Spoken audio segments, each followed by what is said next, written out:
Bonjour, mes frères et sœurs. Je crois qu'aujourd'hui, je peux vous souhaiter un bon appétit, un bon repas de midi. Vous avez pu remarquer que je ne vous ai pas envoyé la méditation tôt le matin. Excusez-moi, j'étais un peu occupé hier après-midi. J'aimerais lire avec vous donc le verset 22 de Proverbe 8.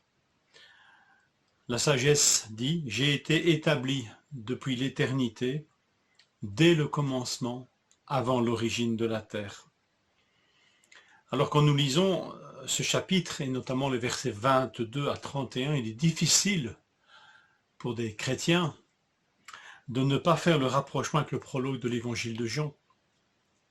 Au commencement était la parole, et la parole était avec Dieu, et la parole était Dieu. Proche de cette sagesse établie par Dieu dès le commencement et qui s'exprime en jeu dans tout ce chapitre. Alors, moi je vous encourage à faire tous les rapprochements possibles entre cette sagesse personnifiée et la parole de Dieu, faite chair, Christ, le Fils de Dieu. Certainement, il y a matière à nous laisser interpeller, à nous laisser toucher.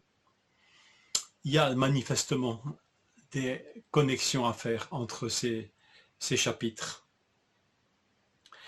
Mais peut-être une chose utile à bien nous rappeler, c'est qu'il y a une nuance entre la personnification et être une personne. Dans ce chapitre, et c'est ainsi que le voient d'ailleurs pas mal de non-chrétiens ou même de chrétiens, on peut dire que nous avons une personnification de la sagesse, qui est un procédé en fait littéraire, sans que la sagesse ne soit une personne divine et pourtant distincte de Dieu. Elle n'a pas une vie propre, la sagesse, capable de s'incarner, de parler au nom de Dieu, de parler comme étant Dieu. Rien de tout cela ici n'est attribué à la sagesse dans ce chapitre. On pourrait y voir une aptitude divine, un attribut divin qui est personnifié par un procédé littéraire, didactique. Et c'est peut-être intéressant de s'arrêter sur cette nuance pour souligner combien la parole qui nous est révélée dans Jean 1, la parole qui est Christ, la parole de Dieu, est elle bien Dieu. Au commencement était la parole, et la parole était avec Dieu, et Dieu, elle est Dieu, et elle est avec Dieu. Donc elle est Dieu et distincte de Dieu. Cette parole va s'incarner, va venir parmi les siens, prendre corps, prendre chair, jusqu'à même donner sa propre vie pour les pécheurs. Tout cela, bien sûr, n'est pas attribué à la sagesse, au chapitre 8 des Proverbes.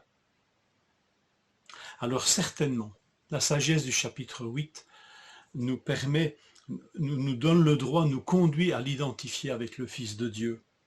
Mais elle nous conduit aussi à mesurer la distance incroyable qu'il y a entre cette personnification de la sagesse et la personne du Fils, qui est bien quelqu'un et non pas quelque chose. La parole dont il est question dans Jean 1 n'est pas une aptitude de Dieu qui est personnifiée. Elle est la manifestation de la personne du Fils de Dieu. Et elle nous introduit dans le mystère de la Trinité, de la nature trinitaire de Dieu, nature relationnelle qui est fondamentale dans la révélation biblique. J'aimerais terminer cette petite méditation par une réflexion à propos de la sagesse. Je vous encourage à lire Jacques 3, versets 14 à 18. Et j'aimerais mettre le focus sur le verset 17. La sagesse d'en haut, vous allez voir qu'elle est opposée à une sagesse terrestre, charnelle, diabolique. Mais la sagesse d'en haut, celle qui vient de Dieu, elle est d'abord pure, pacifique, modérée, conciliante, pleine de miséricorde et de bons fruits, sans partialité, sans hypocrisie. Certaines traductions ajoutent même la notion de douceur. En fait, cette sagesse d'en haut, elle a tous les traits de celui qui nous a dit un jour, « Prenez mon joug sur vous et recevez mes instructions, ma sagesse, car je suis doux et humble de cœur et vous trouverez du repos pour vos âmes. » Alors c'est cette sagesse-là, bien sûr, qui pour nous doit être l'objet de notre aspiration, mais une sagesse qui a tous les traits de celui qui est appelé la parole de Dieu et de celui qui est le Fils de Dieu. Par Dieu, son Fils bien-aimé à qui nous sommes unis devient notre sagesse.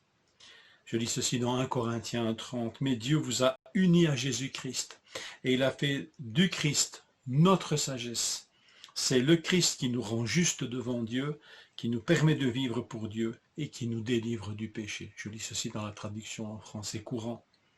En Jésus, la sagesse est vraiment une personne avec qui nous sommes en relation, communion, et donc en relation aussi avec le Père et l'Esprit, le Saint-Esprit.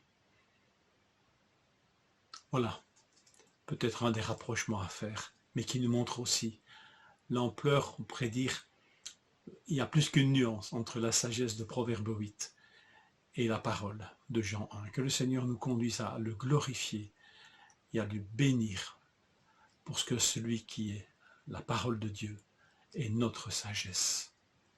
Bonne journée, bon appétit, bon après-midi.